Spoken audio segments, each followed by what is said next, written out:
Hello everyone, welcome back to the YouTube channel of Radhika classes. तो आज की इस क्लास में हम बात करने वाले हैं फिर एक शॉर्ट टॉपिक की, जो कि आपका एक क्वेश्चन 3 to 5 मार्क्स में, आइदर 3 और 5 मैक्सिमम यहाँ पे 5 मार्क्स का क्वेश्चन आता है। That is chemical properties of carbon compound, chapter number 4 carbon compound. उसका जो ये टॉपिक है केमिकल प्रॉपर्टीज, इस चैप्टर में जितनी भी रिएक्शंस हैं उनके बारे में हम बात करेंगे और उन रिएक्शन से एक क्वेश्चन आपके पास जरूर आने वाला है। आई एम सेइंग कि हाँ 5 मार्क्स का आता है और 5 में आएगा, बट हो सकता है कि वो 5 में ना आके 3 में आ जाए। बट अकॉर्डिंग टू मी और as per the trend of the question paper from the previous years, मैं बात करूं तो ये क्वेश्चन 5 मार्क्स में आता है। फिर भी चलो कह रही हूँ कि 3 नंबर भी कम थोड़ी ना होते हैं। एक शॉर्ट टॉपिक 30 मिनट क्लास में पढ़ो, 3 या 5 नंबर कंफर्म हो जाए तो और क्या चाहिए भाई, ये इतना ही तो चाहिए। तो चलिए ध्यान से सुनिएगा, ध्यान से कीजिएगा, बढ़िया से हो जाएगा। तो हम बात कर रहे हैं कंबशन, केमिकल प्रॉपर्टीज, कार्बन के कंपाउंड्स की बात करें, प्योर कार्बन हो सकता है, मीथेन हो सकता है, इथेन हो सकता है, और इथेनॉल और इथेनोइक एसिड के बारे में बात करेंगे। ये मेजर कंपाउंड्स जो हमने कार्बन की बात करनी है वो कौन से आपको याद रखने हैं। एक इटसेल्फ कार्बन, दूसरा मीथेन CH4 बायोगैस के नाम से जिसे आप जानते हैं, इथेनॉल, ठीक है, इथाइल अल्कोहल जो अल्कोहलिक ड्रिंक्स में यूज होता है, एंड इथेनोइक एसिड जो आपके घर में सिरका होता है, एसिटिक एसिड। ये 4 मेजर कंपाउंड्स को याद रखिए तो बहुत सारी चीजें हो जाएंगी। चलिए करते हैं। तो कार्बन कंबशन कराना, कार्बन कंपाउंड्स बर्न इन ऑक्सीजन, जब उनकी बर्निंग होती है ऑक्सीजन में और कार्बन डाइऑक्साइड और वाटर रिलीज होता है प्लस हीट एंड लाइट, तो उसे हम बोलते हैं कंबशन। कंबशन मतलब सिंपल आग लगा दो, जैसे तुम पेपर में आग लगाने वाले हो अच्छे से पढ़ के, वही वाली आग लगानी है यहाँ पे। तो तुमने वो ये आग लगाई, तो कार्बन जब ऑक्सीजन की प्रेजेंस में हमने उसे बर्न किया तो क्या बना, carbon dioxide plus energy in the form of heat and light release हुआ। So simple.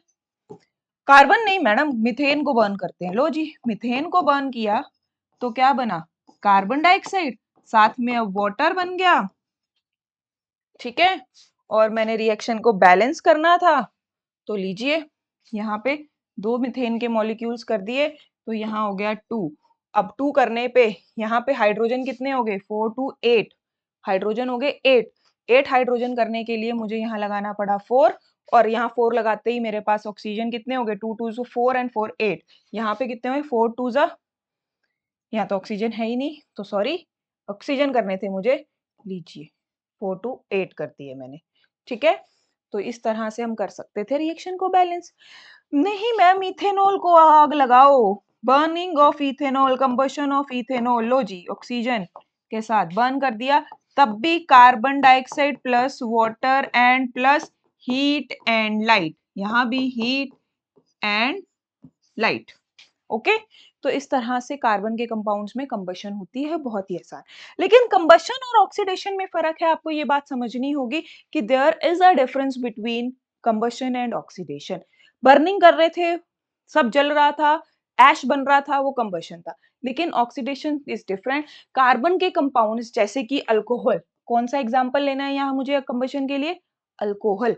अल्कोहल कौन सी ले लें, इथेनॉल C2H5OH, इथेनॉल मैंने अगर लिया, आप अल्कोहल में एग्जांपल क्या याद रखेंगे, इथेनॉल। और उनको जब ऑक्सीडाइज किया तो ऑक्सीडेशन के लिए क्या चाहिए होगा, मुझे ऑक्सीडाइजिंग एजेंट चाहिए होगा। तो वो किस में चेंज हो जाती है, कार्बोक्सिलिक एसिड में। 2 कार्बन है इथेनॉल में, तो जो एसिड बनेगा कार्बोक्सिलिक एसिड बनेगा, उसमें भी 2 ही कार्बन होंगे, carboxylic acid. On heating with oxidising agent like, वो ऑक्सीडाइजिंग एजेंट क्या है, अल्कलाइन पोटेशियम परमैंगनेट KMnO4 और एसिडिफाइड पोटेशियम डाइक्रोमेट। हमेशा अल्कोहल जो है वो कार्बोक्सिलिक एसिड में, आपको याद रखना है अल्कोहल किस में ऑक्सीडाइज होती है, कार्बोक्सिलिक एसिड में ऑक्सीडाइज होती है।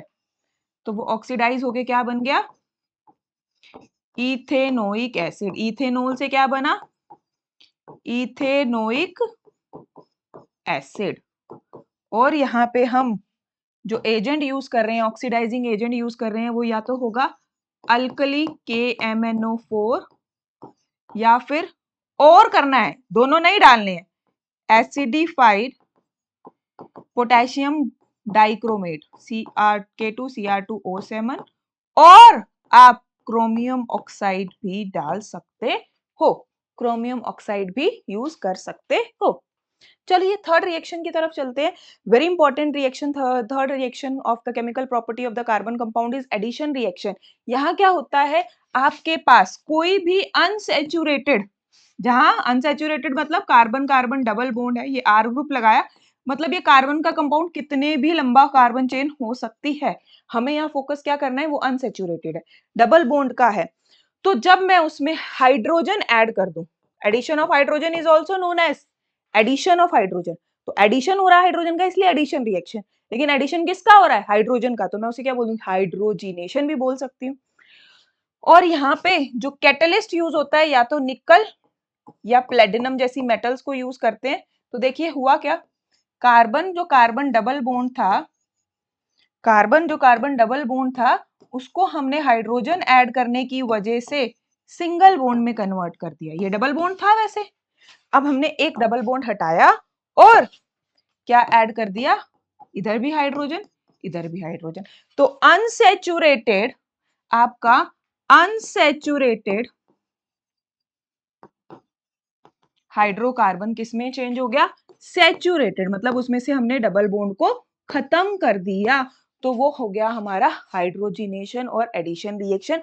और इस तरह की रिएक्शन जो है वो कहाँ यूज होती है, अनसैचुरेटेड ऑयल को और फैट्स को सैचुरेटेड ऑयल और फैट में कन्वर्ट करने में। मतलब आपके वो जो वनस्पति घी, वनस्पति ऑयल है, घी है, उसको रिफाइनिंग में, रिफाइंड ऑयल में कन्वर्ट करने में हम एडिशन रिएक्शंस ये यूज की जाती हैं। मतलब अनसैचुरेटेड फैट्स और ऑयल्स को सैचुरेटेड फैट्स और ऑयल्स में चेंज किया जाता है, so that their melting point reduce. तभी तो वो जो आपका वनस्पति घी होता है, ठीक है, वो हमेशा कैसा होता है, solid at room temperature, while refined oil is liquid at room temperature, है ना। तो वो उसको अनसैचुरेटेड में कन्वर्ट किया जाता है। नेक्स्ट बात करते हैं सब्स्टिट्यूशन रिएक्शन की। सब्स्टिट्यूशन रिएक्शन क्या होती है, जब हेलोजन, हेलोजन कौन होते हैं, chlorine, fluorine, iodine, 17 group 17 elements जो आपके पीरियोडिक टेबल में होते हैं, उनका सब्स्टिट्यूट करते हैं कार्बन के साथ। देखिए मीथेन लिया मैंने, इसका क्लोरीन के साथ रिएक्शन कराया, हुआ क्या, CH3, यहां से एक हाइड्रोजन रिप्लेस होके सब्स्टिट्यूट हो गया, क्लोरीन आ गया, तो बाय प्रोडक्ट क्या बचेगा, HCl। समझिए ध्यान से, हुआ क्या, यहाँ क्या हुआ, ये कार्बन इस मीथेन में से ये दो क्लोरीन थे, ये रिप्लेस कर दिया मैंने, ये निकाल दिया, तो यहाँ क्या बचा, CH3 Cl, ये क्लोरीन इसके यहाँ जुड़ गया और HCl अलग हो गया। और अब फिर मैंने इसमें दोबारा सब्स्टिट्यूशन किया, इसमें दोबारा सब्स्टिट्यूशन किया, दोबारा क्लोरीन ऐड किया, तो CH2 Cl2, फिर दोबारा इसमें क्लोरीनेशन किया, सब्स्टिट्यूशन में क्लोरीन ऐड करें तो क्लोरीनेशन बोल दूं, ठीक रहेगा। ये बन गया आपका क्लोरोफॉर्म, और इसमें फिर मैंने क्लोरीनेशन किया तो ये बन गया CCl4, कार्बन टेट्राक्लोराइड। ये क्लोरोफॉर्म, ये carbon tetra chloride. Ultimately carbon tetrachloride हम कैसे, या क्लोरोफॉर्म कैसे बनाते हैं, substitution of methane with chlorine, या फिर सब्स्टिट्यूशन विद क्लोरीन को मैं एक वर्ड में क्या बोलूंगी, क्लोरीनेशन करा दिया, क्लोरीन को ऐड करा दिया, सब्स्टिट्यूट करा दिया। आगे बढ़ते हैं, अब हम बात करते हैं कुछ इंपॉर्टेंट कार्बन कंपाउंड्स की। जो दो हमें इंपॉर्टेंट कार्बन कंपाउंड्स जो डिस्कस करने हैं, उसमें पहला है इथेनॉल, दूसरा होगा इथेनोइक एसिड। इथेनॉल का फॉर्मूला C2H5OH, ओके, C2H5OH। इसे और क्या नाम से जानते हैं, ethyl, common name ethyl alcohol. जो आपकी बेवरेजेस में जो हार्ड ड्रिंक्स होती हैं, उनमें जो अल्कोहल होती है वो ये इथेनॉल ही होती है। It is a colourless liquid, ठीक है, it is a colourless liquid with a pleasant smell and burning taste, soluble in water, reacts with sodium to form sodium ethoxide and hydrogen gas। देखिए ध्यान से, क्या बोला कि इथेनॉल को जब हम, अच्छा मैं इसको ऐसे लिख दूं, CH3CH2OH, एक ही बात है, बोथ आर सेम। यहाँ पे 2 कार्बन 5 हाइड्रोजन को मैंने खोल के लिख दिया, तो बोथ आर सेम, ओके। आप किसी भी तरह से प्रेजेंट कर सकते हैं। इसको मुझे किसके साथ रिएक्ट कराना है, इसको मुझे रिएक्ट कराना है सोडियम के साथ। जब मैंने इसको सोडियम के साथ रिएक्ट कराया तो ये क्या बना C2H5ONA plus hydrogen gas is release और इसे हम क्या बोलते हैं सोडियम इथोक्साइड। मतलब हुआ क्या यहाँ पे, ये जो हाइड्रोजन था बच्चे, ये जो हाइड्रोजन था ये H प्लस की फॉर्म में रिलीज हुआ और ये जो Na पॉजिटिव था ये इधर आ गया, सोडियम इथोक्साइड बन गया। ओके, और हाइड्रोजन गैस रिलीज हुई। अब हम लेबल करते हैं, बैलेंस करते हैं रिएक्शन को।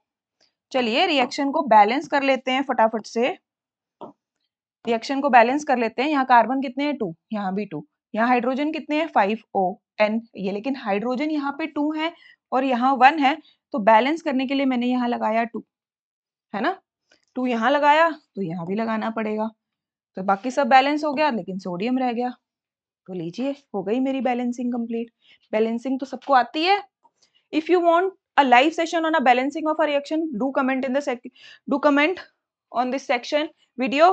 तो हम एक लाइव सेशन करेंगे जिसमें हम सभी रिएक्शन, जितनी भी केमिस्ट्री में रिएक्शन है सबकी बैलेंसिंग सीखेंगे, करेंगे बैठ के live. Okay, ethanol, next property of ethanol is ethanol react with hot concentrated sulphuric acid. It reacts with concentrated sulfuric acid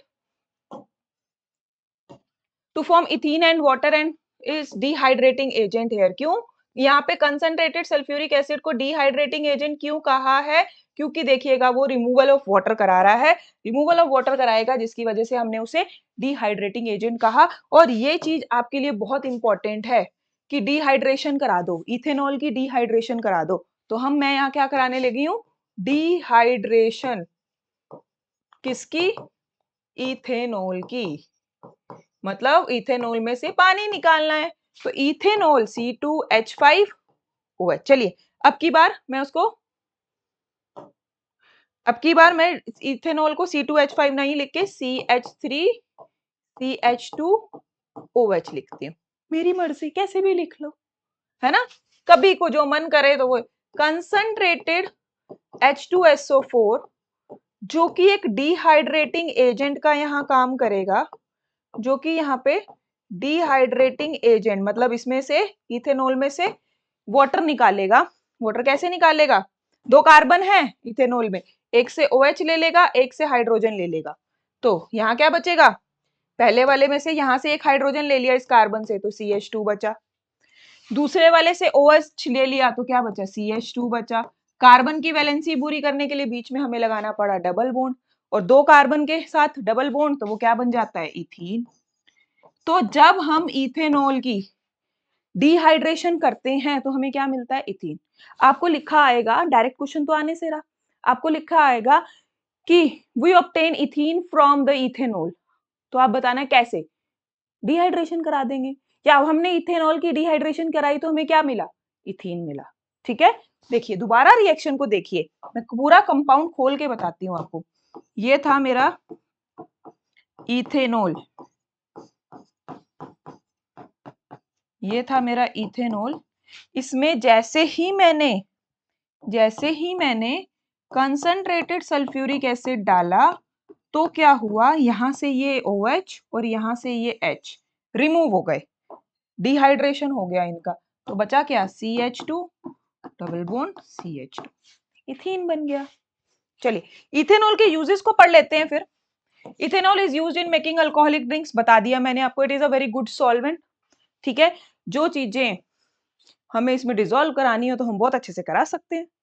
it is used for making medicine like tincture of iodine. 9th class में था आपका solute solvent वाला एक topic, तो tincture of iodine में iodine is solute and the solvent is alcohol ethanol. ठीक है, याद रखेंगे, कफ सिरप्स जो आप पीते हो कफ होने पे तो उसमें भी इथेनॉल होता है, तभी कफ सिरप पीने पे नींद आती है। और बहुत सारे ऐसे टॉनिक्स होते हैं, मेडिसिनल टॉनिक्स, जिनमें इथेनॉल होता है, और ये बहुत ही अच्छा डिसइंफेक्टिंग एजेंट भी है। हम डिसइंफेक्शन मतलब लैब में क्लीनिंग के लिए भी इथेनॉल को यूज कर लेते हैं। नेक्स्ट आता है आपका इथेनोइक एसिड। सबसे पहले मैं इसका फॉर्मूला लिखूंगी आपके सामने, इट इज CH3COOH।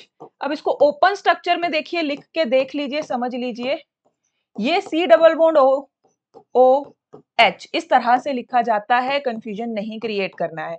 इसका कॉमन नेम है एसिटिक एसिड, सिरका जो आप खाते हो, विनेगर, विनेगर है ना, हमें तो सिरके वाले प्याज चाहिए हैं सैलेड में, ये हम बहुत वर्ड यूज करते हैं, तो that is okay. I am wrong here, ये स्लाइड पे हम गलत आ रहे हैं। Let me move to the next slide. Ethanoic acid, first हम इथेनोइक एसिड की बात करें, वो स्लाइड हमें मिस करनी है। इथेनोइक एसिड इज CH3COOH, वापस से बता देती हूँ वहां पे, ये फॉर्म इस तरह से हम रिप्रेजेंट करते हैं, ठीक है। ये common name is acetic acid, फटाफट से बता दिया मैंने, रिपीट कर दिया मैंने, सिरका, विनेगर। तो ethanoic acid is colourless liquid with a pungent smell and सोर टेस्ट। आपको पता है एसिड्स आर सोर इन टेस्ट, और ये नाम से पता चल रहा है इथेनोइक एसिड कार्बोक्सिलिक एसिड है ये एक, तो ये क्या होगा, सोर इन टेस्ट होगा, सॉल्युबल इन वाटर, और 5 to 8%, मतलब 100 ml वाटर में 5 to 8 ml अगर मैंने इथेनोइक एसिड डाला है तो उसे हम विनेगर कहते हैं, सिरका कहते हैं। It's common name is acetic acid. चलिए इसके रिएक्शंस के बारे में बात करते हैं, इसके रिएक्शंस के बारे में बात करते हैं। तो पहली रिएक्शन जो हमने यहाँ पढ़नी है वो है एस्टेरिफिकेशन, एस्टर बनाना है, एस्टेरिफिकेशन करनी है, एस्टर बनाना है। तो मैंने लिया एक इथेनॉल और एक इथेनोइक एसिड, ठीक है, और in the presence of any acid, concentrated sulphuric acid भी हो सकता है, कोई भी एसिडिक हो सकता है, एसिडिक मीडियम हो सकता है। एसिडिक मीडियम की प्रेजेंस में यहाँ पे इसमें अगेन वाटर का रिमूवल होगा और ये बनेगा CH3COO C2H5, मतलब ये यहां से ये H प्लस रिमूव करा दिया, यहां से OH निकाल दिया और ये C2H5 यहां जुड़ गया। वापस देखना चाहेंगे, लीजिए दोबारा से लिखती हूँ आपके सामने, दोबारा से लिखती हूँ आपके सामने इस रिएक्शन को और अच्छे से क्लियर विजन के लिए। देखिए CH3COOH इथेनोइक एसिड के साथ मैंने डाला इथेनॉल C2H5, इसको मैं ओपन करके लिखती हूँ 1 2 3 OH, और एसिडिक मीडियम में एसिड होना बहुत जरूरी है एस्टर बनाने के लिए, ये इतना सेम आ गया, क्यों, ये वाटर रिमूव हो गया। अब यहाँ क्या आ जाएगा, ये C2, ये दो C, दो हाइड्रोजन, H5, या आप इस तरह से लिख लीजिए CH2CH3 और C2H5 लिखिए, एक ही बात है। तो इस तरह से ये इथेनोइक एसिड आपका बन गया, इथेनोइक एसिड से आपके पास बन गया एस्टर। और याद रखिएगा ester is sweet smelling compound, ये एक स्वीट स्मेलिंग कंपाउंड है, इसीलिए इसको हम परफ्यूम्स बनाने में भी यूज करते हैं। जरूरी नहीं है सिर्फ कंसंट्रेटेड सल्फ्यूरिक एसिड यूज करेंगे, कोई भी H प्लस आयन आप यूज कर सकते हो, ठीक है। नेक्स्ट रिएक्शन है सपोनिफिकेशन। अब आपने क्या करना है, जो वो आपके पास एस्टर था, वो जो आपके पास एस्टर था CH3COO C2H5, पहले एसिड से एस्टर बनाया था, कार्बोक्सिलिक एसिड और इथेनॉल, इथेनोइक एसिड और इथेनॉल को लेके एसिडिक मीडियम में एस्टर बनाया था। मैंने जब इसमें बेस ऐड कर दिया तो देखिए क्या होगा, ये एस्टर टूट जाएगा, यहीं से जहां वो एस्टर बना था यहीं से वो ब्रेक डाउन होगा और ये CH3COONA प्लस C2H5OH, ठीक है। It is a soap, soap का फॉर्मूला होता है ये, इसीलिए इसे क्या बोल रहे हैं, saponification. When a ester reacts with a sodium hydroxide solution, तो sodium salt of carboxylic acid, sodium salt of carboxylic acid मिलेगा, ठीक है। और हमें जो इथेनॉल है, जो हमने स्टार्टिंग में इथेनॉल यूज की थी उस एस्टर को बनाने के लिए, वो वापस मिल जाएगी। जैसे कि इथाइल इथेनोएट, ये क्या है, इथाइल इथेनोएट हमारे एस्टर का नाम है, याद रखेंगे, इथाइल इथेनोएट। इसको हमने NaOH के साथ रिएक्ट किया तो हमें सोडियम एसीटेट मिला। Sodium acetate is a one form of the soap, soap formation की भी यही रिएक्शन होती है, saponification, okay. And sodium acetate के साथ ethanol, the parent ethanol alcohol हमें मिल गई जिससे वो एस्टर बना था। चलिए आगे बढ़ते हैं। एक और रिएक्शन है हमारे पास, ethanoic acid reacts with base to form salt and water.